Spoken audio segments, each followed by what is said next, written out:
My GF said, "You're not someone I'd raise kids with." I said, "Same here," and ended it on the spot, leaving without drama. Days later, she wanted an apology as her hidden agenda surfaced. I, 29M, had been dating my girlfriend, 28F, for exactly 3 years. For some quick context, we lived together in a 4-bedroom suburban house that I bought entirely on my own 2 years before we even met. She moved in about a year and a half into our relationship. We had a verbal agreement where she paid a very small, flat fraction of the mortgage as rent and covered her own personal expenses like her car and phone. Things were generally fine for a while, or at least I had convinced myself they were. But the friction really started building when the topic of marriage, settling down, and having kids began taking over every single conversation we had. It all blew up on a perfectly ordinary Sunday afternoon. We were sitting out on the back patio drinking coffee. We had just gotten back from her younger sister's baby shower, and my girlfriend had been unusually quiet and brooding the whole car ride home. I honestly just figured she was tired from socializing. Out of nowhere, she looked at me with this completely deadpan expression and dropped a bomb. She said, "You know, if we ever actually got married, I would absolutely need full, unilateral control of the finances. You spend way too much on your car and your hobbies. And honestly," she paused, taking a slow sip of her coffee and locking eyes with me to make sure I was hanging on her every word, "You're not someone I'd raise kids with. You lack the necessary discipline and focus." She sat back in her chair, crossed her legs, and just waited for my reaction. I knew exactly what she was doing. I had seen her pull these little psychological stunts before in smaller ways. It was a calculated test. It was a manipulative tactic designed to make me feel insecure, to force me to defend my worth as a partner, and to make me beg for her approval.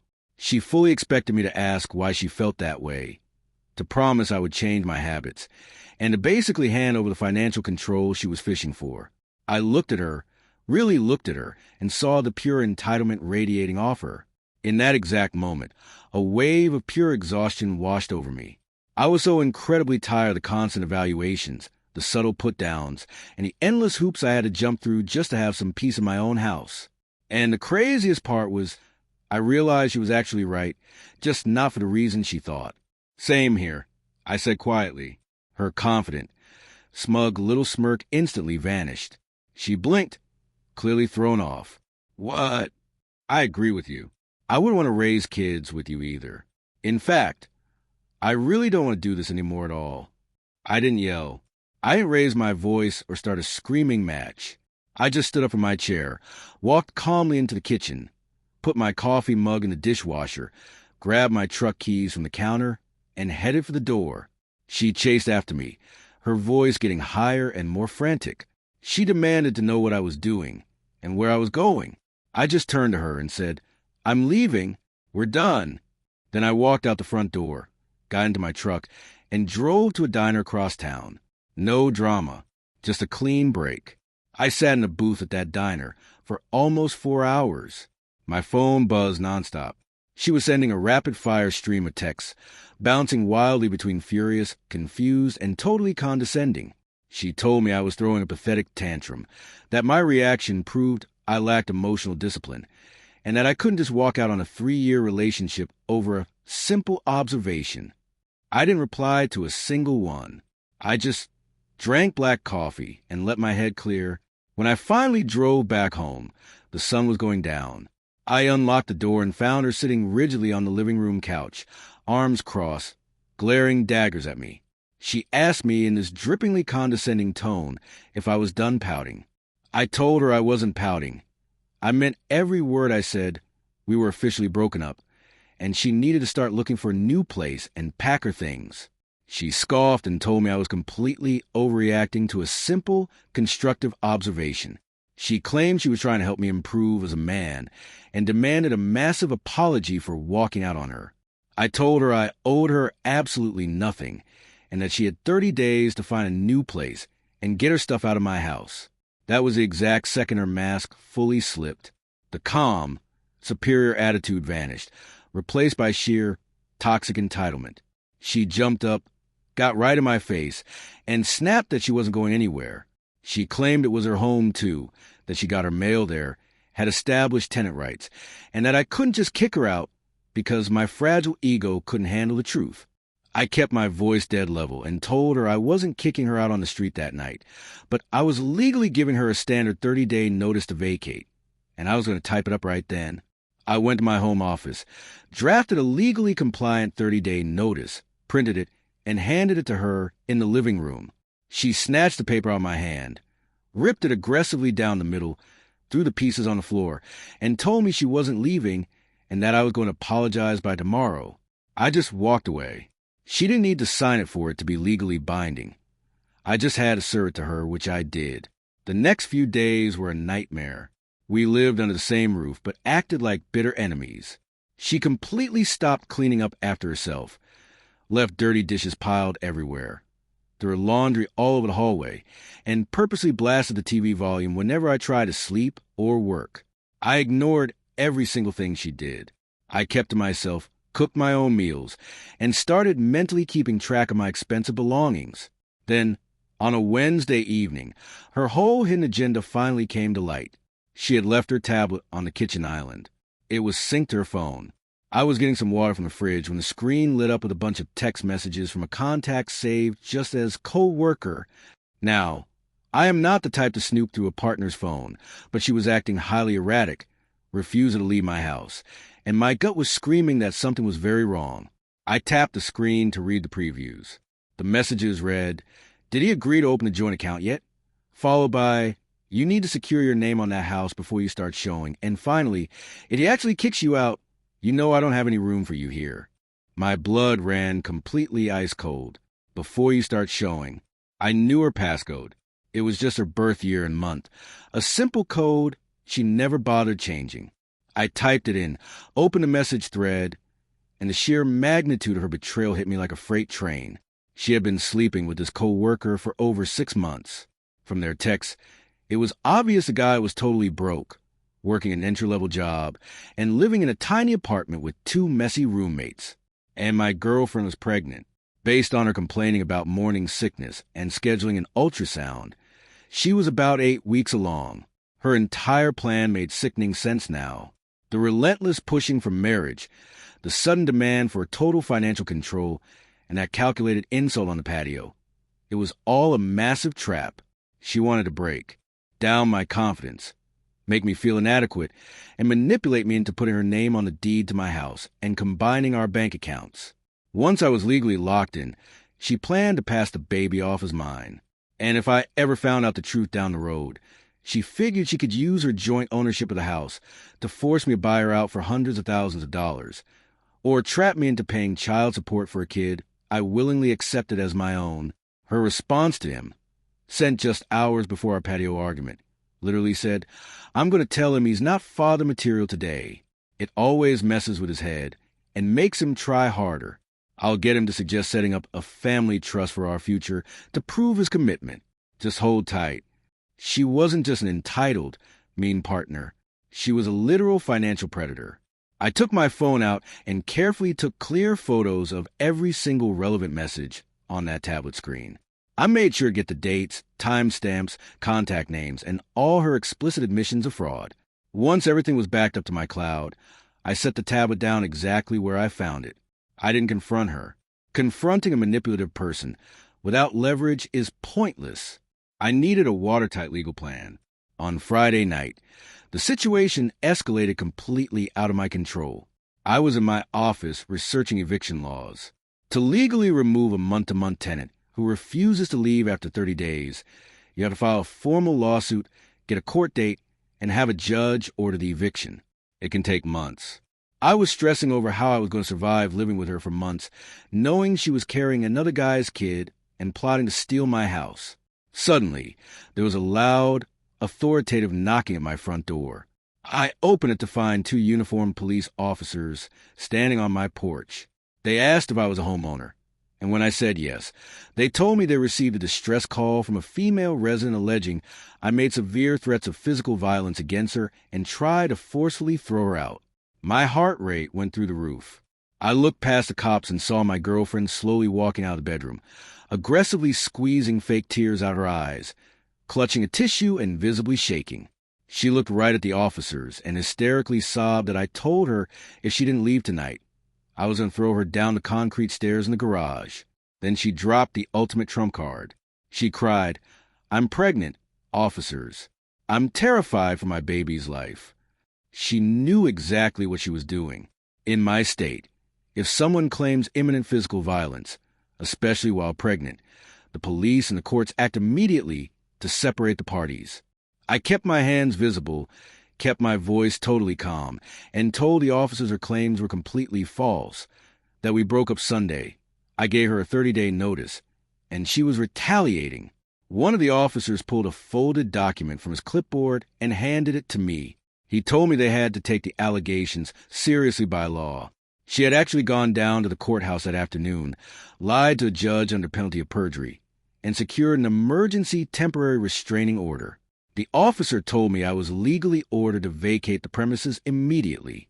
There was a mandatory court hearing set for exactly 14 days away, and I had 10 minutes to pack a bag and leave my own house.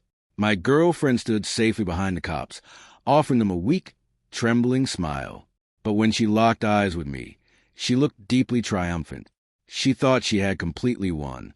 She got exclusive access to the house, had me legally removed, and held all the cards. I didn't argue with the police. You never argue during a civil standby. You will always lose. I packed a suitcase, grabbed my laptop, passport, and financial documents, and walked out without even looking at her. I checked into an extended stay hotel that night. First thing the next morning, I hired a lawyer.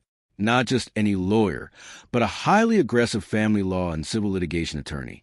I sat in his office, showed him the photos of her texts, and told him I wanted her out of my house and facing maximum legal consequences. My lawyer read the texts and was genuinely stunned. He explained that in domestic violence hearings, judges usually err on the side of caution and grant permanent orders. However, my text evidence changed everything. It definitively proved she had a hidden motive to fraudulently secure her housing and highlighted her premeditated manipulation. The TRO paused the 30-day eviction clock, but he said the minute we got it dismissed, the clock would resume. In the meantime, he hired a private investigator to watch my house 24/7. He figured if she was moving her deadbeat boyfriend into my house while I was legally banned from it, we could use it to completely destroy her credibility in court. For 2 agonizing weeks, I lived out a hotel room. It made my blood boil knowing she was sleeping in my bed, using my utilities, and essentially stealing my property through the legal system. The PI's reports were exactly what we expected. The co-worker's beat-up car was parked in my driveway every single night. The PI got timestamp photos of him bringing groceries inside, using his own keys to unlock my front door, and the 2 of them kissing on my front porch. She moved him right in. The morning of the hearing, the courthouse was freezing cold. I sat next to my lawyer at the respondent's table in my best suit. My girlfriend sat a few feet away with an overworked public defender she managed to get when she took the witness stand. She immediately turned on the waterworks. She testified under oath that I was controlling, prone to terrifying rage, and that I cornered her and threatened her life and her unborn baby's life. Her public defender asked why she stayed if she was so scared. She cried and said she had nowhere else to go, that she paid rent, and I just wanted to throw a pregnant woman on the street because I was angry. Then it was my lawyer's turn. He walked right up to the center of the room. He asked her if it was true that she only filed for protective order on Friday, days after I served her the eviction notice. Only after she realized I was actually serious about kicking her out. She lied smoothly and said no, that wasn't true. My lawyer didn't miss a beat. He approached the judge and submitted Respondent's Exhibit A into evidence. He handed a thick binder to the judge and a copy to the public defender. Then he turned to my girlfriend and said, Exhibit A is a series of text messages sent between you and a contact saved as co-worker. Do you recognize these messages? The bailiff handed her a printed page. I watched every single drop of color drain from her face. She looked like she was going to pass out. She started stammering loudly, looking frantically at her lawyer, yelling that it was a severe violation of her privacy and that I illegally hacked her device.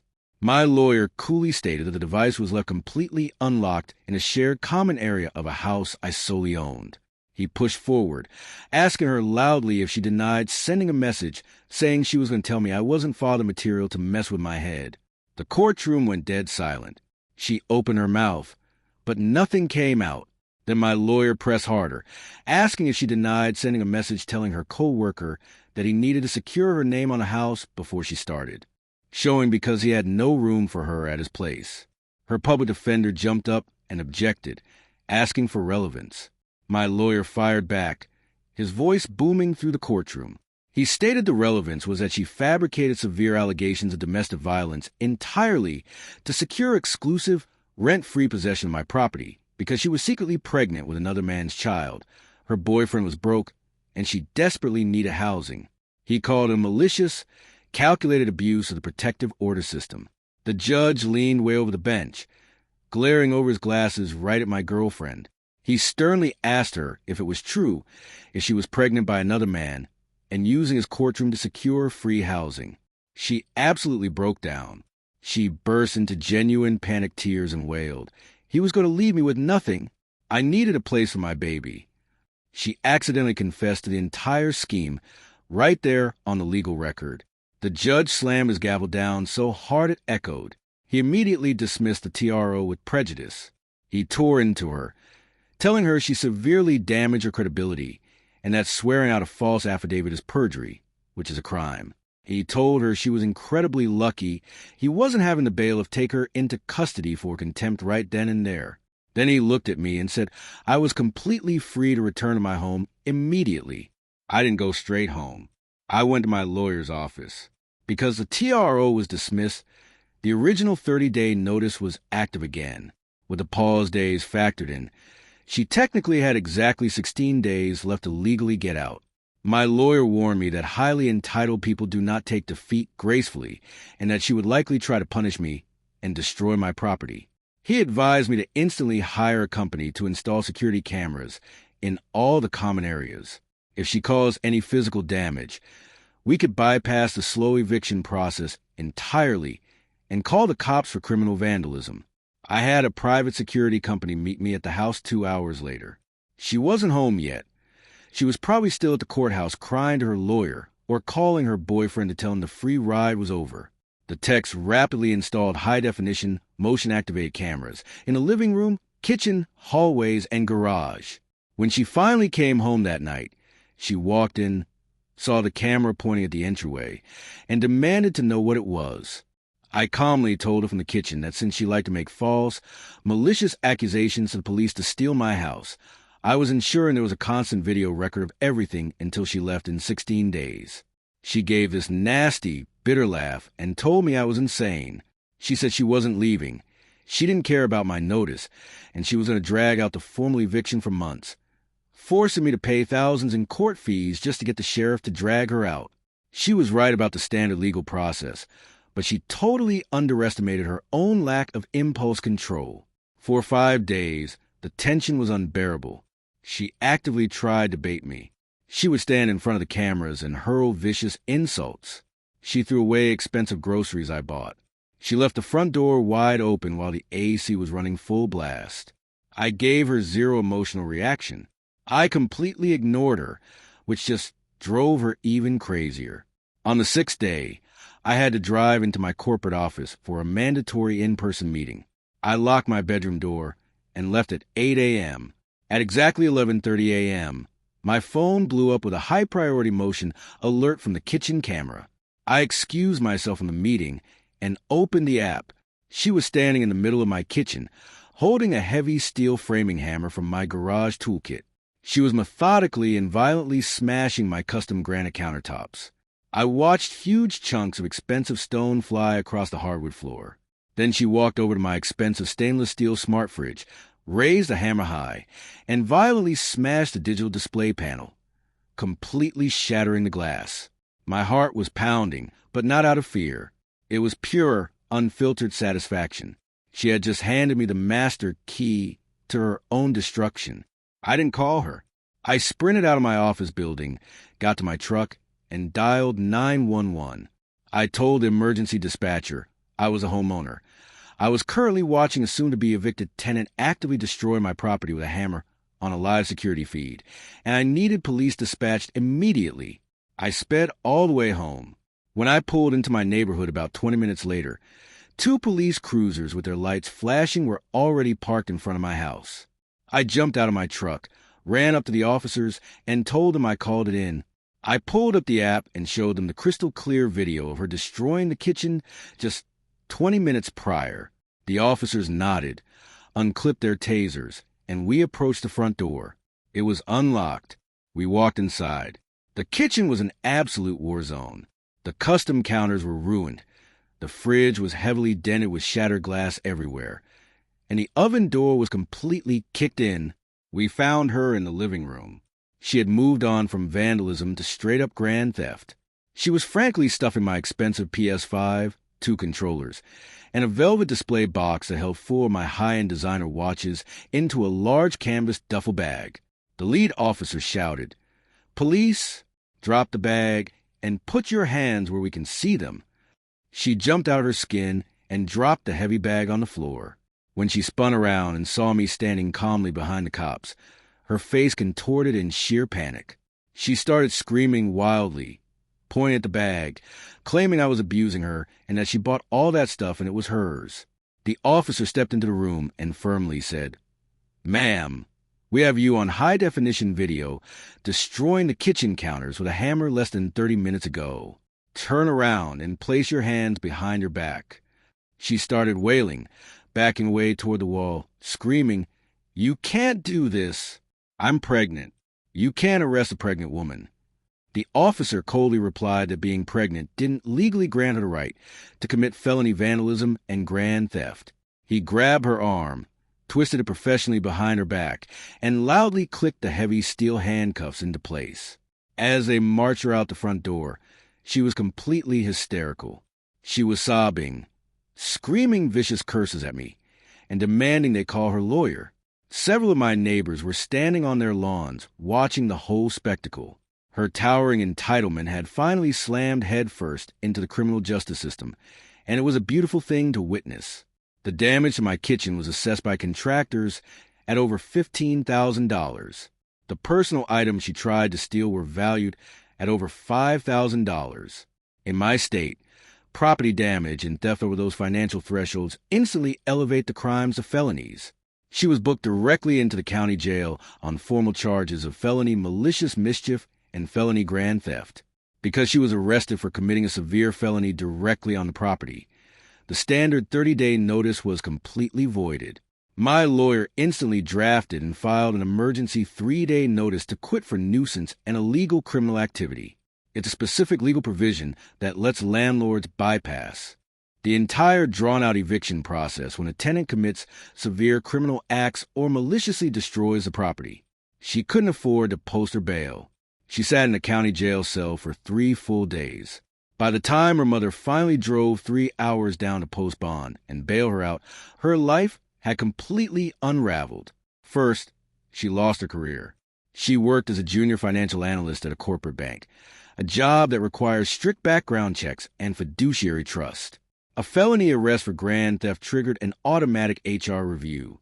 My lawyer made absolutely sure a copy of the fully public police report found its way to their compliance officer's desk.